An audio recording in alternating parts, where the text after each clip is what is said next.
Welcome to Old Time Radio Classics. Tonight we have something special, the unaired audition episode of The Six-Shooter, recorded July 15th, 1953. This is radio history you're about to hear. James Stewart himself breaks character twice during this episode to personally pitch the show to potential sponsors. You'll hear Hollywood's biggest star essentially doing a sales presentation, explaining why advertisers should invest in his new Western series.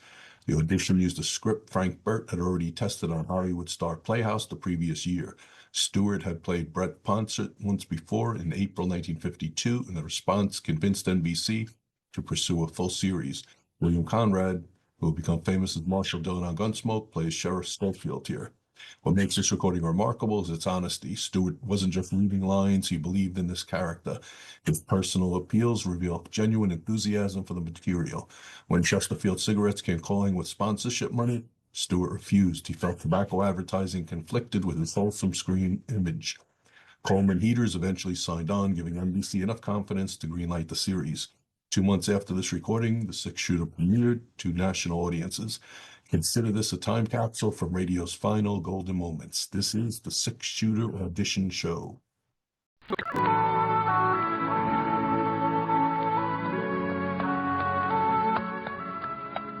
The man in the saddle is angular and long-legged. His skin is sun-dyed brown. The gun in his holster is gray steel and rainbow mother of pearl. The handle unmarked. But the gun has killed and the man has killed. People call them both the Six-Shooter.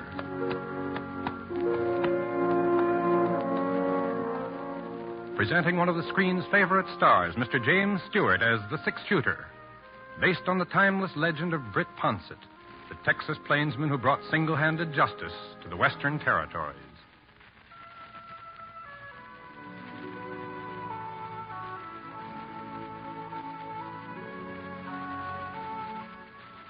I had figured on going through Clay City. It was an hour out of my way, and I was already a day late to the Jefferson Ranch where I'd signed on for the roundup. But when Scar started limping from a loose shoe, didn't have no choice. We had to head for the nearest blacksmith shop, so we turned north.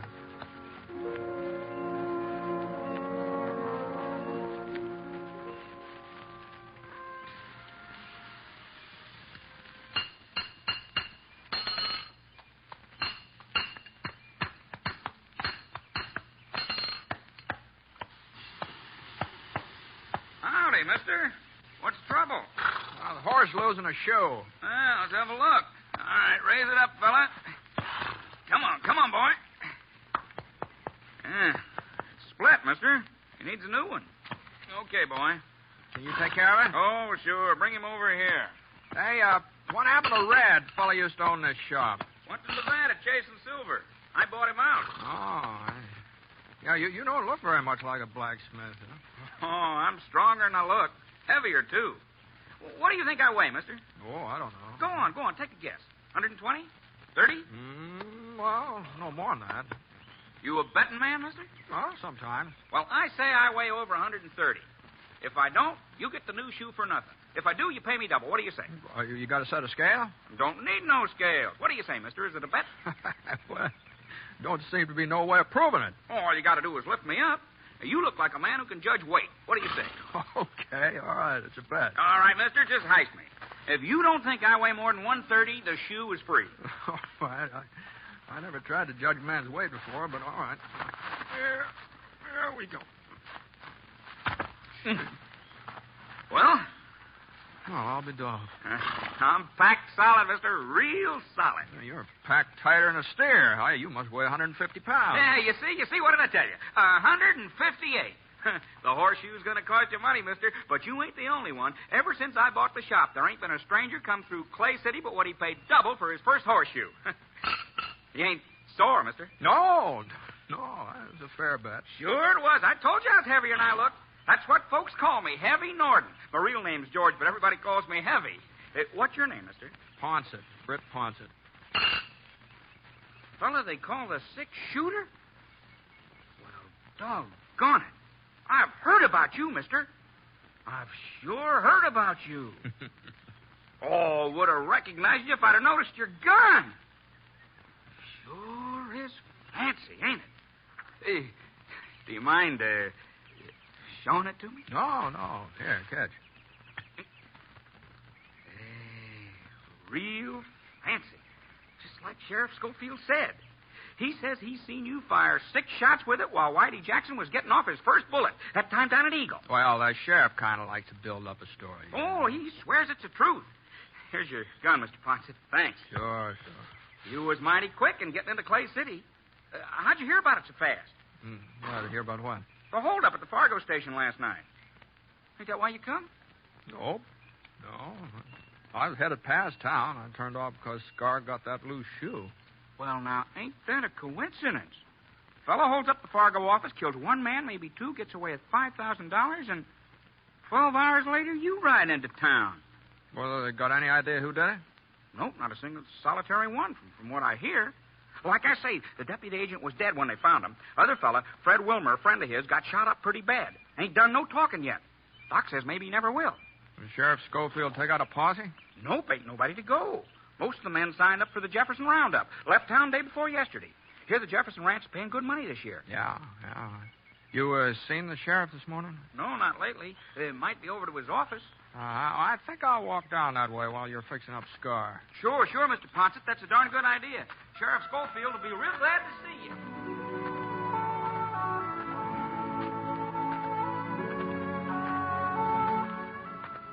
A couple of doors this side of the sheriff's office, I saw the Wells Fargo sign nailed up next to a window. The place wasn't locked, so I went inside. One of the chairs was upset, and there was some damp stains on the floor. The cast iron safe against the wall was standing wide open, so I kicked it shut. Went out in the back stoop. There was some more blood on the steps, and then just red mud. Right at the edge, I saw the hoof prints. They trailed off along the side of the creek. Whoever made them headed west. The horse had been wearing 1 shoe different from the other 3. A sharp rock must have cut into it sometime or other. Not enough to split it, you understand. Just enough so that the print left a jagged line, like fancy handwriting.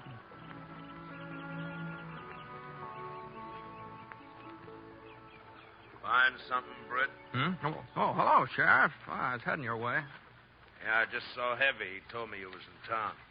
Did you find something? I don't know. You see these hoof prints? Yeah. Uh-huh. Don't mean nothing. Trail gives out a mile or so down the creek at Fork.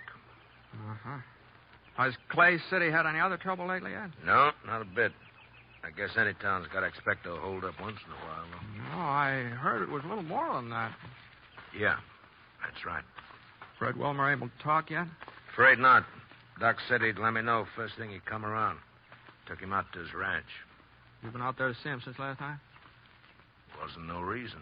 Well, it might be a good idea to be there, just in case. Thought maybe I ought to stick in town. Oh, I don't think anything more is going to happen here, Ed. I'll get Scar and I'll meet you out at Fred's place. Huh? I can handle this alone, Britt. Oh, sure. I'll just offer to keep you company, Ed. I'll meet you there.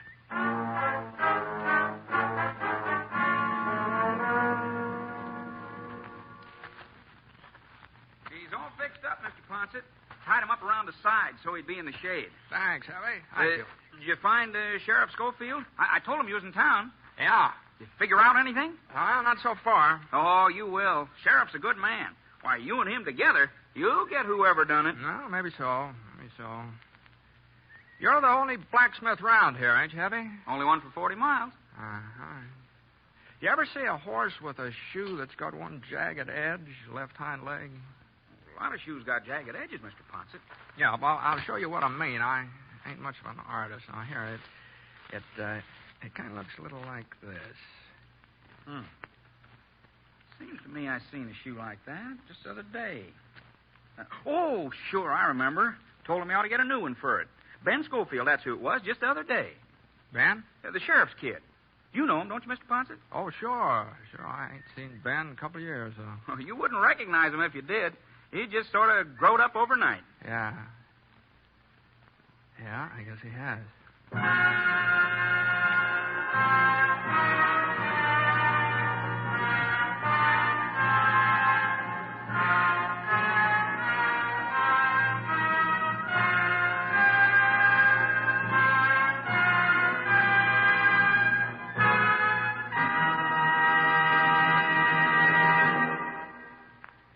that ends the first act of the six-shooter, folks. Hope you're enjoying the show. Before we get on with it, I'd like to tell you a little bit about how I happen to be doing this program. I've been lucky enough to do quite a bit of radio acting before, but I've never had a program of my own. The right thing just didn't seem to come along, at least not until the six-shooter. You see, I've made several stories of this kind for pictures.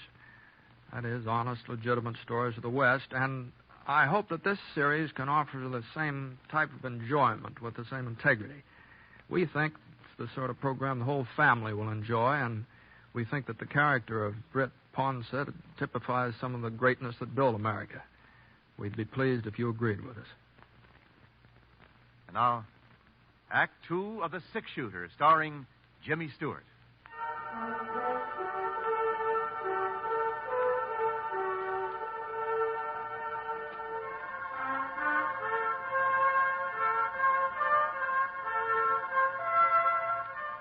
Sheriff Scofield was sitting on Fred Wilmer's porch swing when I got there. The doc was inside with Fred, so I squatted down on the stoop and waited. About half an hour, the doc came out and told us we could go inside and see Fred.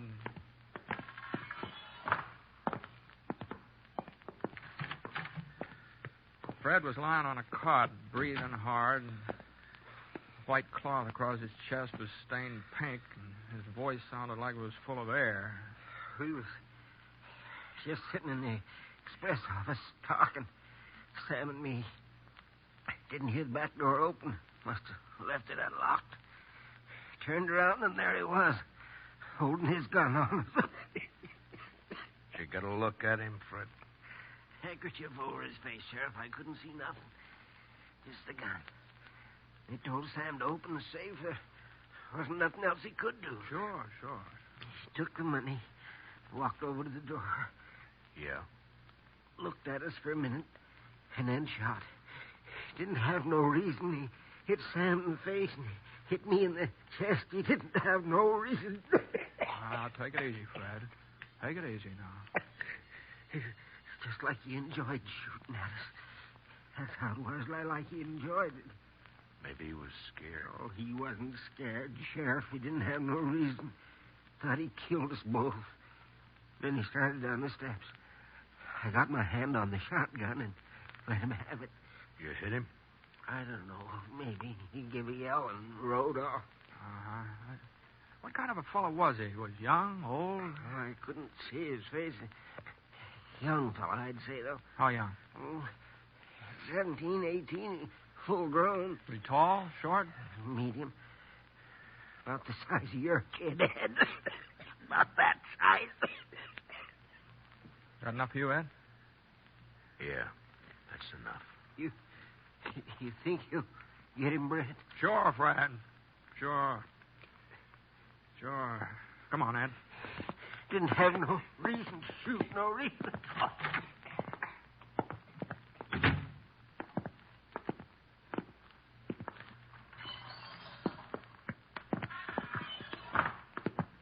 Let's go, Ed. We're wasting our time, Brett. He's got a day's head start. He'd be 40 miles from here. Well, not if he's shot up. Now, you go on if you want to. Well, you're the sheriff. You've got to make the arrest.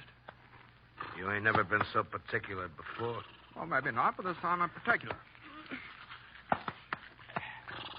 You coming? We don't even know where to start. Oh, I thought along the creek. That's as good a place as any other. It's a waste of time, Britt. Oh, we got time to waste. Come on, let's go.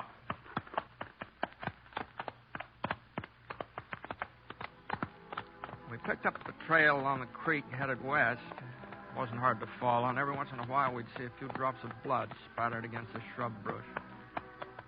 About 10 minutes later, we came to a fork where Ed had said the trail gave out. Scar stuck his nose down into the water, and I looked around. The trail didn't give out. It turned south. I nodded in that direction. Ed didn't say a thing. He just followed. And about 5 o'clock, we stopped to eat. Ed built a fire, and I opened up a couple of cans of beans I had in my roll. Oh, you ain't hungry, Ed? It's early for supper. Yeah. Ed, I talked to Heavy before I went out to Fred's place. I asked him who had a horse that would leave a mark like the one we've been following. So? And he said Ben did. Your son, Ben. I thought you ought to know that. A lot of horseshoes leave the same kind of mark. Fred said it was a young fellow. It wasn't Ben. Where is he, Ed? Jefferson's ranch, working on a roundup. He left Clay City day before yesterday. Couldn't be Ben. There's a lot of wild youngsters in these parts, but Ben's a good boy. Couldn't be him. You sure? That mark don't mean nothing. Plenty of horseshoes leave the same kind of mark. You know that, Britt. You had enough to eat? Yeah. Come on, let's go.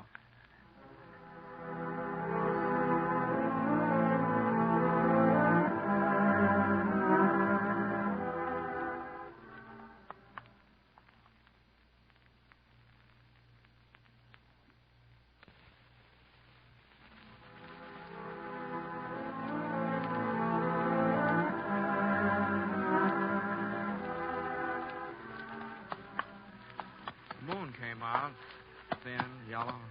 Not real bright, but enough so you could follow the trail.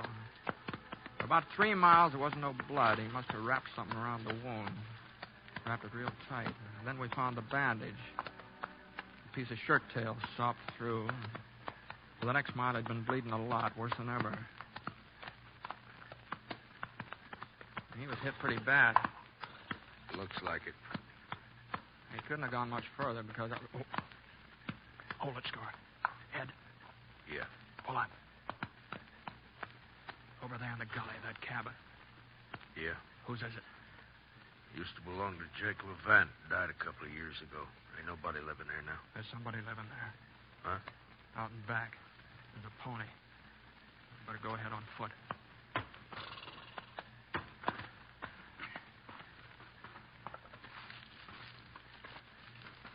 Britt, Yeah? we're going to take him alive, ain't we? If we can. We got to take him alive, Britt. It's Ben. I don't know, Britt. Not for sure. It could be Ben. It could be. Where have you been the last couple of days? I don't know that neither. Had an argument with him 2 nights ago. He needed some money. He'd been playing poker and lost a lot. Well, 5,000 is a lot. I wouldn't give him none. He got mad, said he'd get it himself. And I hit him hard across the face. I hit him twice. He started to hit me back. Then he walked out of the house. I ain't seen him since. I wish he had hit me back. Now, we got to get across that clearing, Ed. Over to that clump of trees. He may see us. Yeah, we'll have to take that chance. You ready? Yeah.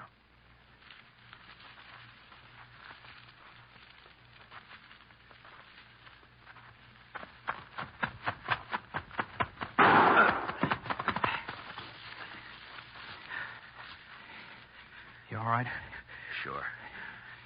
We'll stay in these trees for a couple of minutes. Okay. And then we'll rush him. Ain't going to be easy to take him, Ed.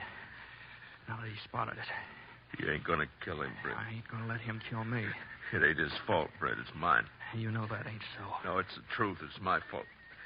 You didn't raise him to be a killer, Ed. Maybe I did, Britt. I was a sheriff, seeing that everybody kept close to the line, seeing that everybody lived honest, especially Ben. I broke him, Britt. Broke him like you break a wild horse. I tried to take all the fight out of him fast. You know what happens when you do that to a horse? He gets tame, but the fight's still there, and someday he turns wild again. I'll rush him alone, Ed. No. Stay here, Britt. Oh, Sam Norton's dead. Maybe Fred Miller, too. Killing Ben won't bring him back. He's my son, Britt, my only son. You don't have no kids. You don't know. I'm sorry, Ed. No, we're going back to town. Not without him. We're going back. Now, you can outdraw me, Britt, but I'll still have time to get a shot off. I'll try to get him alive, Ed. I'll try. No, don't turn your back on me, Britt. Don't be a fool. Don't make me do it, Britt. I wasn't being brave. I knew he wouldn't shoot. A man like Ed Scofield just don't change overnight. You can figure a man like Ed. That's what I thought, anyway. But I hadn't figured what would happen next. I haven't figured on him running out into the clearing, standing there in the moonlight, gray against the black sky. Ben! It's me, Ben! You're dead! Can you hear me, Ben? Britt Ponset's coming after you. Throw our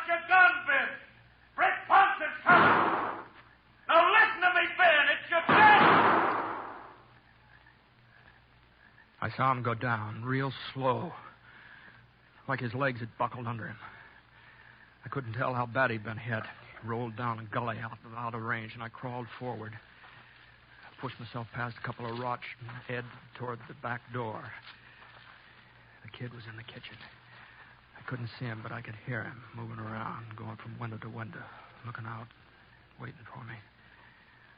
I slid past another rock. I could run for the door or wait. The kid made up a mind for me. I slipped down fast, and the bullets nicked the rocks. The kid had good hearing. He knew I was right there. I took up my gun and waited. I knew he'd get nervous first. Young fellas always do. I wasn't so young. I could wait. It wasn't more than 5 minutes before the door started opening. His pony knew I was coming too. He started for the horse. I aimed at his leg. For a second, he stopped moving and just hung in midair like a hawk. And he sprawled forward out of sight behind a log. I raised up a little and hunched myself along the side of the cabin. Everything was quiet now. Even his pony. The moon went behind a thick cloud, and I came around the corner of the cabin. Suddenly, the moon came out again, just in time for me to see his .45, just in time to see him coming up over the top of the log.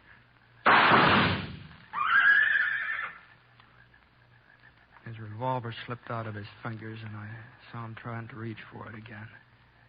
He couldn't make it. I stood up and walked over to the log. The kid was lying face down, gasping for breath, little short gasps. He pulled himself up onto the flat of his hands, and then he passed out. I turned him over with my foot, and I looked at his face.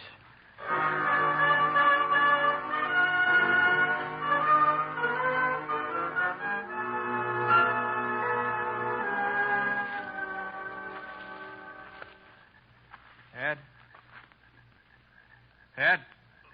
Over here. Where'd he get you? In the shoulder. I'm going to be all right. Britt, is he... Did you have to... He ain't dead. Thanks. I guess he didn't hear me calling to him. He didn't know who I was. Ed. What? Ed, it ain't Ben. What? It ain't Ben, Ed. You sure, Britt? Yeah, this kid's got red hair. There ain't no reason to lie to me, Britt. I ain't shot up bad. I ain't lying. I knew it wasn't Ben while I was going up after him. I knew it. What are you talking about? Hey, just come to me. A man don't change overnight. Neither does a boy. If it ain't Ben... Lots of tough kids in these parts. You said so yourself. Where do you suppose Ben is? Where you said, Jefferson's Ranch, working in the roundup. They pay good. No. A boy don't change overnight, Ed. Huh.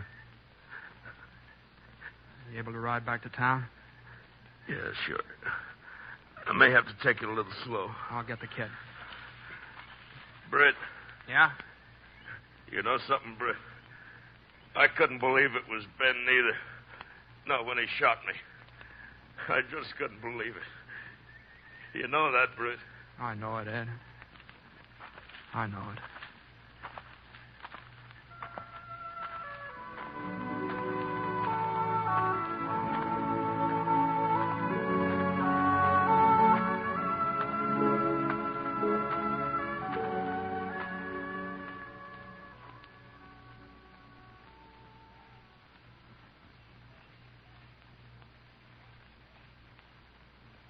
Well, that was your first meeting with Britt Ponset.